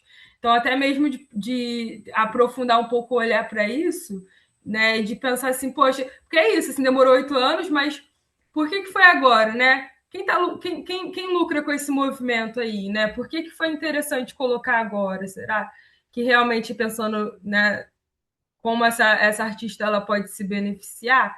E como essa coisa assim, aquele branquelo ele vai fazer sucesso porque ele tem um amigo, ele conhece fulano, porque é isso, cara, é bater de frente com uma galera que historicamente esteve em lugares de poder, né, que conhece realmente pessoas que vão ter um cultural muito interessante naquela área, né? O que é você ser artista, né? Saindo da Zona Oeste, a pessoa ser artista, sei lá, o pai já tocava jazz e apresentou discos e não sei o que lá, e você tem que escavar mesmo, porque o que é chegado para você na escola é uma coisa que não tem nada a ver com a sua realidade. Então você fala assim, isso aqui não é possível para mim, né?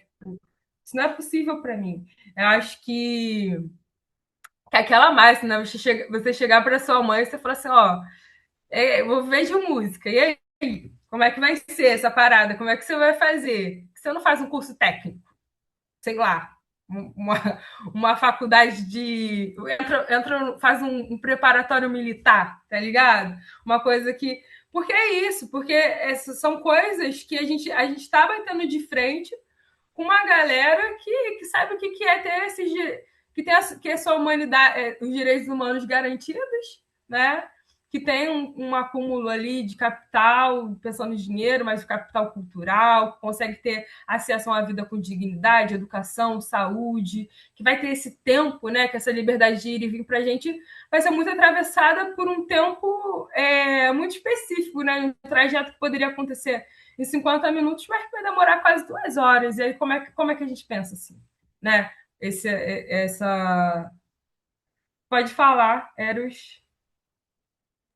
E isso entra muito num problema de como a cultura deveria ser algo de fácil acesso para todo mundo, né? Tipo assim, o Gilberto Gil falou uma parada, acho que eu já até citei isso em algum momento, que eu falo muito dessa fala dele que eu acho importantíssima.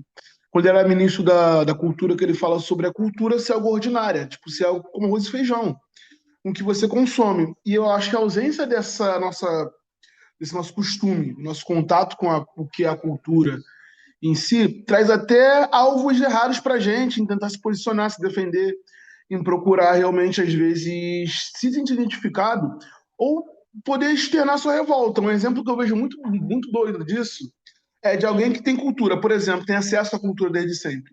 No Twitter, se você entra a discussão do Saim, filho do Marcel D2, por exemplo, ele sempre pontua como o hip hop faz parte da vida dele desde sempre e tal, e como é legal, tipo, ele fazer rap, o quanto ele gosta. Só que sempre que ele pontua sobre isso, tem uma galera que vai comentar como foi fácil para ele ser playboy, olha, também é fácil, nasceu com cultura. Beleza, eu entendo a tua pontuação, é fácil que ele nasceu com cultura. Só que vamos lá, analisar de um jeito mais amplo a coisa. Esse cara é filho do Marcelo D2, que é um rapper dos anos 80/90 do Rio de Janeiro, vindo de favela, negro, pobre, que conseguiu uma certa ascensão. O filho desse rapper decidiu se tornar rapper também, uma figura importante para dentro do hip hop da geração dele. Em que momento isso é um problema? Entende o que eu quero dizer? Parece que o cara é filho de um policial ruim, de um político safado. Eu entendo a tua reclamação no sentido de dizer, ah, mas ele nasceu com acesso à cultura desde sempre. Pô, que bom, né? Errado sou eu que nasci sem, tá ligado? Errado é a gente que não conseguiu esse acesso. Claro que a gente vai tentar, óbvio, dentro dessa discussão, fazer essas repartições, mas eu acho que esse acesso à cultura tira até da gente essa visão mais certeira dos alvos que a gente tem, faz a gente virar a discussão para pessoas ou figuras que nem deveriam estar sendo questionadas sobre isso. Sabe, foi tipo do exemplo que eu lembrei dessa situação dele que eu vi essa semana rolando de novo. E tipo assim, caramba, a gente tá levantando questionamento sobre alguém que nasceu com cultura. Sério? Alguém que teve isso é cultura relativo, com acesso, né? À cultura ao qual ele faz Eu, eu, parte desde eu acho sempre. que o questionamento Poxa, principal é sobre como se organiza esse sistema, sabe? Que faz com que eu não tenha acesso a isso. Né? Eu gosto muito dessa fala do Gilberto Gil, né, que é isso, é algo banal, é algo que tem que estar na nossa vida, assim, e eu acho que também até mesmo quando a gente pensa assim, cara, quando a gente sai desses referenciais e a gente começa a valorizar a nossa experiência, né, o que é produzido no nosso território, porque e aí e começa a produzir a partir desses nossos referenciais que também são muito relevantes, que dizem que não é, né? Tipo assim, quando a gente vai acessando, né, a galera que está falando ali, vai retratando, né, o espaço de cuidado da casa, as relações que vão acontecendo no quintal, né, e coloca aquilo dentro de um quadro, né, começa a ver começa a identificar esteticamente, né, aquilo dali como algo que vai produzindo uma noção, sabe, de conhecimento, que vai ensinando sobre coletividade, né? Eu sempre fico zoando, fico assim, cara, o que mais me ensinou sobre coletividade na minha vida, assim, inicialmente foi morar num quintal com um monte de casa e ter que, sei lá, dividir carne com 4 irmãos, tá ligado? Eu acho que isso aí é um processo formativo. Então, eu acho que é muito sobre valorizar as nossas experiências, mas ao mesmo tempo, assim, também entender como que vai funcionando esse sistema, assim, para isso, assim, né? Não pensar por que a gente não teve acesso a algumas coisas, porque algumas coisas deveriam chegar na gente como um direito básico, né? De você estar na escola e você conseguir realmente se dedicar àquilo, né? De você ter direito à saúde, de você ter o direito a saneamento básico, gente.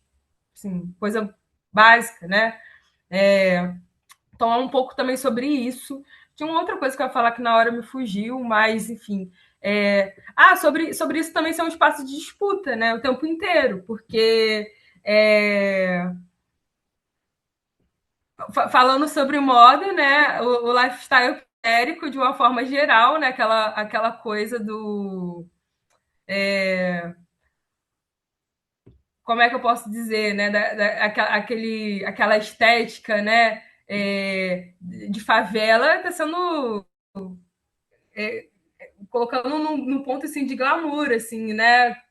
Em diversos contextos, né? E aí, poxa, uma galera que não vive essa realidade fazendo dinheiro com a realidade que é nossa, né? Porque, enfim, como é que esses processos coloniais ainda vão acontecendo? Que no final é sobre inveja, sobre medo do potencial, né? Toda aquela coisa do, nossa, como é exótico, como é diferente, como isso, como aquilo. Eu quero essa pena, eu quero. Eles só no dia que eu descobri a história do manto tupinambá, uma coisa tipo muito importante virou uma chavinha na minha mente sobre essa vontade de consumir a nossa cultura, mas também afastar a gente daquilo que eles querem consumir para que a gente não se sinta forte o suficiente perante aquilo que eles estão valorizando. Isso é muito louco, para mim isso é muito maluco. Eu queria que alguém tivesse um termo para explicar essa esquizofrenia toda, mas eu consigo só explicar com inveja mesmo, e inveja, tipo um medo gigantesco do nosso potencial, daquilo que a gente podia fazer, e sempre tentando podar para poder o sistema colonial dar certo. Tem que quebrar a muralha, tá ligado? De alguma forma.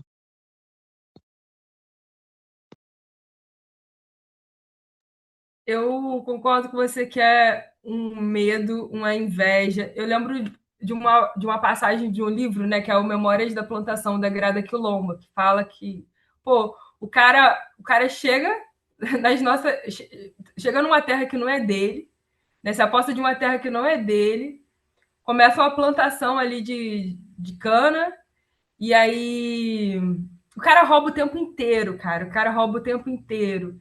E aí penaliza o cara ali que pegou para ele, sei lá, uma parte de algo que ele está produzindo, né?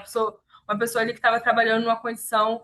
Mas aí ele vai colocando aquela pessoa como aquela pessoa que rouba, sendo que na verdade ele está roubando o tempo inteiro, né? Acho que, tipo assim, um medo, talvez, né? Aí eu lembro daquela frase, né? Se o preto velho tudo produz, né? Ele precisa colher, né? É tipo isso, assim, é um medo de a gente também ter uma noção do que ele faz, né, do que ele foi fazendo historicamente, e a gente começar a se colocar nesse lugar. Pô, cara, eu tô produzindo. Você roubou o tempo inteiro, eu tô produzindo. Eu não tô roubando. Na verdade, aqui, o que eu tô fazendo é um movimento mais coerente, né? E nesse livro, inclusive, ela vai trazendo vários mecanismos do ego branco, né? De como, inclusive, pensando nessa própria o medo, a inveja, trabalhando. É bem interessante. Vou deixar aqui até o nome do livro,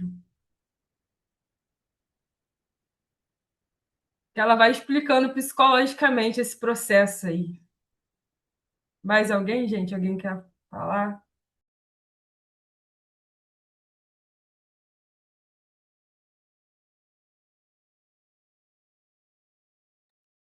Todos de boas. Eu vou só pontuar aqui mesmo o momento final da nossa aula,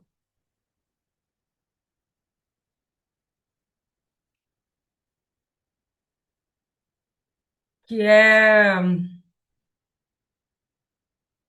uma proposta mesmo, né? Talvez mesmo que a gente não consiga fazer aqui, né? Que vocês tenham esse lugar para pensar, né? Sobre esse movimento, né? Que é uma proposta aí de a gente começar a tornar central aquilo que é visto como periférico, né? Que é colocado às margens. E aí tem uma proposta dentro da geografia, na verdade, dentro da sociologia, né? Que é a cartografia da ação, de a gente começar a pensar em ações desse espaço, que vai ser colocado como esse espaço banal, esse espaço da vida cotidiana, né? Ações que elas são colocadas, né, como ações que não são valorizadas, né, mas que são ações que carregam, né, a sua relevância, e que são ações que possibilitam que a gente construa, né, a nossa cidadania, que não vai ser algo que vai ser dado. Né? A gente vai ter normas jurídicas que vão nortear eticamente a nossa sociedade, né? Como as leis vão acontecendo, mas assim, na prática a gente já viu que as coisas funcionam de uma outra maneira, que os direitos humanos, na verdade, é algo em disputa, né? Que a cidadania ela só vai ser possível, né, se a gente começar a pensar a partir de outros referenciais, né? Então, o que seriam essas ações? Essas ações que não acontecem a partir de uma lógica da individualidade, e sim da coletividade, né? A própria proposta, né, esse nosso encontro, né, que vai se dar por meio de um diálogo, né, é uma ação que vai ser uma ação de relevância para a construção de um território que possibilite uma cidadania outra, né, que a gente consiga construir realmente essa ideia de, olha, eu não estou aqui de uma forma passiva nesse território, eu estou aqui de uma maneira ativa, né? Eu consigo identificar que diversas problemáticas que antes eram colocadas como problemáticas naturalizadas, mas eu consigo perceber que isso aqui é uma violação de direitos, né? Ações, né, de movimento, e aí a gente pode pensar os próprios movimentos sociais, né, os movimentos dentro da cultura, de conseguir identificar dentro do território, né? Acho que esse é um ponto interessante para a gente levar assim da aula, de como a gente consegue fazer uma leitura crítica do território, né? E conseguir identificar ações que vão construindo, né, que vão contribuindo para construir essa ideia, essa cidadania, né? E pensando o tempo inteiro que vai estar articulada, né, aos direitos humanos, que é algo que está em disputa. Acho que nesse momento final tem um Eros, por favor, está aí. Não sei se ele está ouvindo. Tô te ouvindo, tô aqui. Um momento final de sensibilização, que seria, né? Foi uma proposta, né? Que a gente pensar mesmo assim, como é que foi a aula, seria, né? Vocês têm alguma questão, né? De uma devolutiva aí de algo. Foi uma aula maneira, foi uma aula boa. Foi bom entender melhor esse conceito de interseccionalidade, porque ele é difícil. É um conceito bem difícil, passei o dia estudando ele, tentando abrir minha mente, lendo uma autora aí que também por esse estudo já foi legal porque casou. Tem um livrinho, gente, que foi inclusive um ponto para mim, que é o da Carla Acotirene, né? Que é um livro de bolso mesmo, né? Bem maneiro, que ela vai falando sobre interseccionalidade, falando sobre questões de religião, sexualidades. Mas eu não estou falando isso para fazer uma avaliação da aula, é mais para vocês, se vocês têm algum ponto assim que vocês queiram comentar para finalizar. Cara, eu gostaria de falar que eu acho que se a gente fosse amarrar tudo que nós conversamos aqui, Aham. eu acho que a cultura é uma parada que sempre está presente, sabe? Seja na forma que eu acredito que movimenta muito a juventude. Eu acho que é um ponto que a cultura ela vai andar muito ali junto para justamente alertar, né, e despertar o interesse de você discutir a sociedade de uma forma muito leve. Então, quando a gente traz a Ebony ou Racionais, você vê que foram pontos da aula que tiveram muita coisa para falar, né? Porque eu acho que através da cultura a gente consegue enxergar assuntos que talvez a gente não chamaria muita atenção dos jovens, assim, sabe?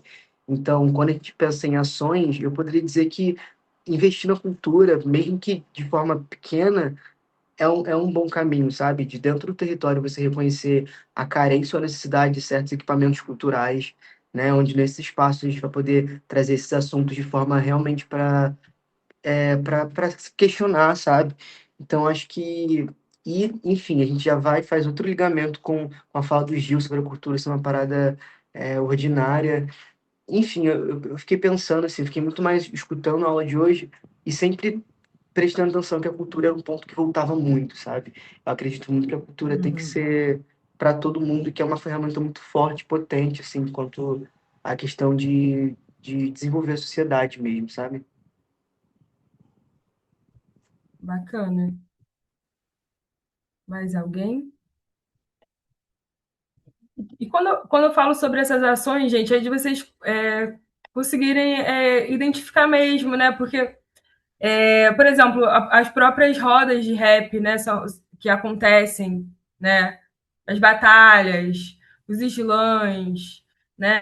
Essas organizações que vão, que vão de certa maneira, né, promover essa ideia, né, de cidadania, né, de direitos humanos, vão construir uma certa dignidade, né? Você está ali num momento com seus amigos, numa praça que até então, né, ela não estava sendo ocupada, né, de você conseguir trocar sobre a sua realidade, né, e você ali construir coletivamente algo, né, é algo que vai ser algo que vai promover, de certa forma, os direitos humanos, né, de você conseguir, quando a gente falou muito sobre isso, né, de a gente conseguir ter como referenciar, identificar no nosso território essas ações e usar elas ali como referências para a gente poder território que historicamente é colocado às margens, né, que as relações que acontecem ali, né, eu tenho uma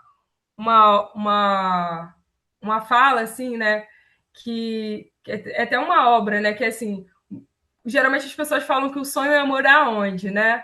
Na Zona Sul, o sonho é morar em uma área central. Mas imagina só, né? Meu sonho é morar na Zona Oeste, meu sonho é morar na Baixada. Porque de pensar assim, como é que eu poderia ter ser uma vida mais digna aqui se realmente, né,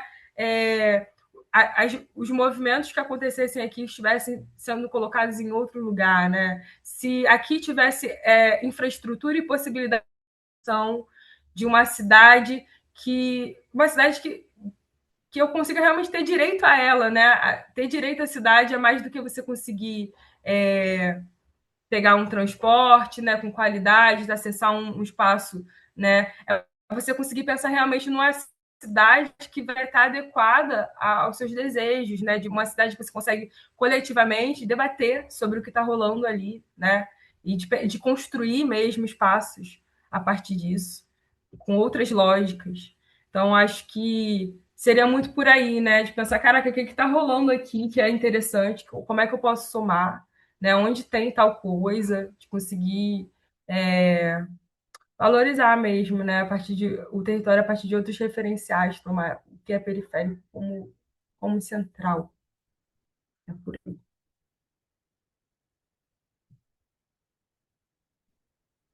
E eu acho que é isso, meu povo. Foi um prazer estar com vocês. Mais alguém quer falar alguma coisa? Todo mundo tranquilo? Muito obrigada, tá, pessoal? Eu acho muito legal quando é trazida de volta a visão da interseccionalidade, né? Que é uma palavra que fica bem vaga para a gente com o passar do tempo, que é o lance de você cuidar do teu cuidado. Olha que doideira. Você cuidar do teu fato de viver, o fato de você monitorar a tua realidade. E eu acho que é muito importante quando a gente começa a observar os espaços que a gente vive, de como esse cuidado vai precisar ser muito antenado, não só para a gente, mas também para quem vive nos nossos espaços. Acho que a gente fala sobre cultura, ela é uma parada que não atinge só a gente. A cultura é uma coisa que vem de dentro dos nossos lares, de fora, e é diversa, né? Variada pra caramba. Por exemplo, quando a gente vai para a área do Nordeste, a gente tem uma cultura completamente diferente de forma musical.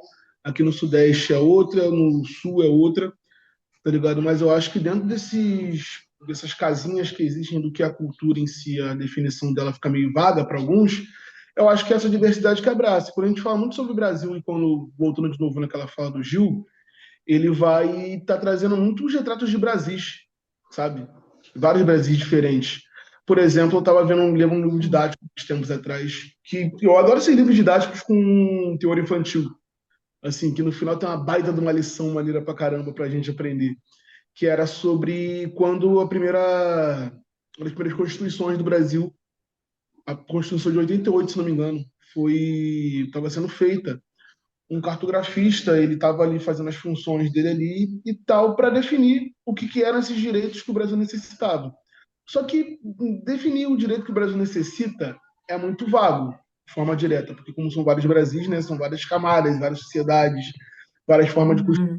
E pega essa carta e essa carta vai rodando pelo país, assim, de certa forma. Tipo, você vai ter pessoas na Bahia que vão assinar, que eu preciso disso, disso, disso. E vão apresentando a visão de Brasil. Você vem para o Rio de Janeiro, acho que é necessário isso, isso, isso, isso aqui. Aí vai, por exemplo, Belém do Pará, isso, São Paulo, isso. Então você vai ter uma gama muito ampla do que é cultura, do que é cuidado, do que é um Brasil. Eu acho que a interseccionalidade entra muito nesse ponto, sabe? De trazer a gente de volta para o ponto central, de entender o nosso ambiente, qual o problema existe ali e como a gente pode transformar ele. Só que a gente fala de transformação dizendo mais uma vez, vai entrar de novo a questão da diversidade do que é o país, do que é o local, do que o Brasil é, do que ele representa nesse cenário todo do mundo, sabe? Eu acho maneiro a gente estar estudando a interseccionalidade por isso, porque a gente que vem de camadas mais baixas desse Brasil, desse país, várias vezes a gente não foi ensinado, né, sobre o que é o cuidado do nosso ambiente, da nossa vida, da nossa segurança, da segurança do outro também, que está sempre com a gente ao redor, que está do nosso lado. Entende? Eu acho muito legal porque isso é uma falha da educação. Entende? Eu sinto que essa falta de acesso à cultura, ao acesso à interseccionalidade, é uma falha da educação e do sistema educacional. Quando a gente fala falha, a gente sabe que é meio que um plano, né? A gente entende que existe uma lei de raciocínio que eles criam para limitar a gente a entender nossos cuidados, nossas necessidades, a nossa humanidade, no modo geral, partindo para aquela parada de vocês comentarem sobre os direitos humanos defenderem bandido. Sim, né? Defendem bandido. Até porque os direitos humanos servem para nivelar o entendimento do que é ser humano, assim, entende? E ele vai também acarretar problemáticas por ser constituído por ser feito, né, por homens brancos que entendem problemáticas de forma limitada, por mais que ele busque abranger todo e qualquer cidadão em questão de necessidade. Então, acho que é muito mais sobre entender a diversidade do que a interseccionalidade, do que ela ser um ponto central único. Entende o que eu quero dizer? Não sei se deu para ficar claro. Mas acho que é sobre compreender mesmo a necessidade dela dependendo do seu espaço, sabe? Ter esse recorte de Eu, ambiente. eu entendo que, acima de tudo, a interseccionalidade ela vai nos dar uma sensibilidade, né? Quando você fala assim, Uhum. se cuidar do nosso cuidado, né? De eu conseguir identificar, de olhar para aquela pessoa, né? E pensar assim, caramba, como essa pessoa está sendo atravessada por diversos outros contextos ali, né? Que vai muito marcar como ela vai estar no seu cotidiano, né? Então, quando você também, até mesmo a gente pensar, não existe uma demanda única, né? Existe uma especificidade, até para a própria ideia de equidade, né? Estando atrelada aí, não vou conseguir. É, e acho que é até risco mesmo de a gente olhar a sociedade a partir de uma única ótica e não considerar essa pluralidade, né, de existências. Eu acho que ser sensível a isso, né, a essas diferenças, faz muito parte de uma visão do que seria a interseccionalidade na prática. Uhum. Sabe? E a seção de direito eu acho que vai muito nesse lugar também. Tipo assim, direito, tá? O que é o nosso direito? A gente nem em média sabe? Entende? É muito complexo falar sobre isso, porque eu acho que vai sempre bater nesse lugar de a gente não entender nem o que é nosso direito. Você entra numa discussão na rua, eu acho que tem eu tenho quase 100% de certeza que se você botar 50% das pessoas para debater, elas não vão saber explicar quais são os direitos legais delas. Assim, quando a gente fala sobre interseccionalidade e cultura, também é direito, né? Sobre o seu direito a se respeitar, o seu direito a respeitar o outro, o seu direito a exercer a sua vontade, a sua visão e a sua proteção. Quando a gente mora num contexto de comunidade, em que o policial entra na nossa casa, invade o nosso ambiente, pula no nosso quintal, em que momento a interseccionalidade foi atravessada ali? Sabe? O teu cuidado, o seu direito de ter o seu espaço. Quando o outro está invadindo aquele ambiente. Quando o outro vai em busca de, tipo, achar respostas e invade o teu perímetro ali. Sabe? Eu acho que o morador de favela, em geral, não só de favela, como de periferias, a gente sempre vai estar no limite desses direitos, sabe? A gente sempre vai bater nesse limite de direito. No limite de, poxa, nós apenas vivemos para trabalhar, a gente vive para pagar conta, a gente tem direito de trabalhar. Eu acho que o único direito que é aparecido para a gente é esse. Ah, tem direito de trabalhar. Mas aí quando tu recebe no dia de hoje, tu paga 3 contas, 5 contas, e quando tu olha, você tem direito à cidade, maneiro. Nós temos direito à cidade, a sair para dar uma volta, a gente tem direito a ir à praia, a gente tem direito ao cinema, a gente tem direito ao teatro. Que tempo sobra para exercer esse direito? Sabe? Tipo, que tempo te resta para conseguir exercer essa vontade sua de ir à praia? Quando você tem, teoricamente, o direito, que é no teu dia de no teu dia de folga, você está cansado pra caramba, outro que resolveu outras demandas da tua casa que estão, tipo, atrasadas. Então é uma dualidade muito chata, sabe? É muito complicado o tempo todo você ter só o direito de cansaço. Entende? Eu acho que é muito sobre o direito de cansaço. E é aí que eu acho que a gente tem que entender a interseccionalidade como o nosso modo de debater e de compreender esses espaços de caramba. A gente tem um dia feito de 24 horas. As minhas 24 horas não são iguais a de fulano, que acorda às 5 da manhã antes de ir pro trabalho para ir correr. Eu acordo às 5 da manhã para ir pegar o ônibus cheio pra caramba, que se eu não correr, vai pegar o transporte e fica atrasado. Sendo que, pô, dependendo de onde você mora, você tem colegas de trabalho que vão sair 5 da manhã para fazer academia, para fazer pilates e chegar no trabalho com toda tranquilidade, a cabeça limpa. Ou seja, barulhado dentro do transporte público, tá ligado? Então são várias casinhas assim que complicam o nosso entendimento de direitos, sabe? Que buscam distanciar a gente desses direitos também. São várias coisas assim. É só esse ponto mesmo que eu fiquei.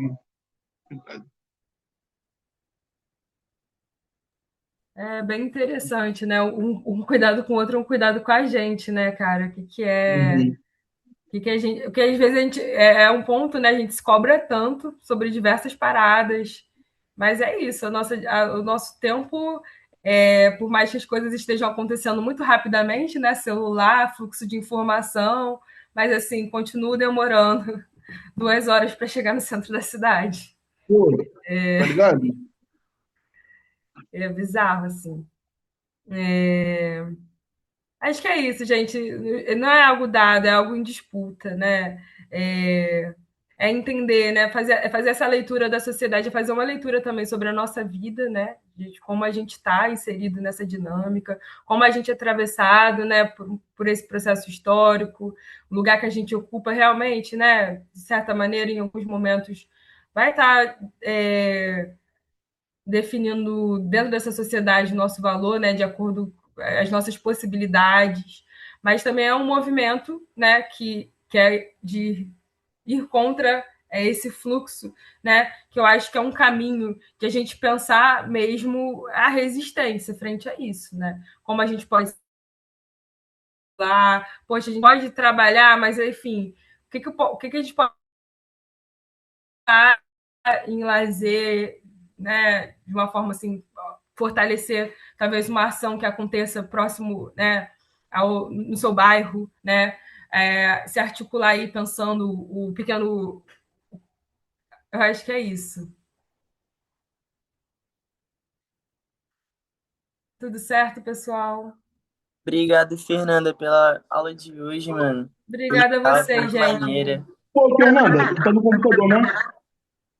Sim, Pode tirar print da tela, por favor? sim. Então, Com da os turma, por favor. participantes. Isso. Espera aí. Então,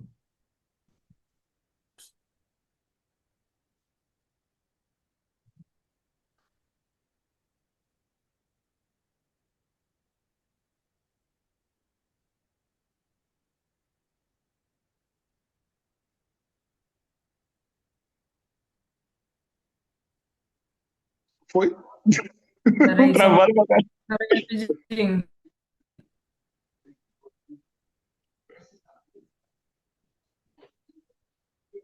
Foi. Valeu, minha querida. Tchau, gente. Boa noite. Boa Valeu, meus noite, amigos. gente. Tchau, tchau. Desculpa eu não conseguir participar Rapaziada. tanto da aula, hoje tá corrido pra mim. Recorde. Tamo junto, gente. Na aula.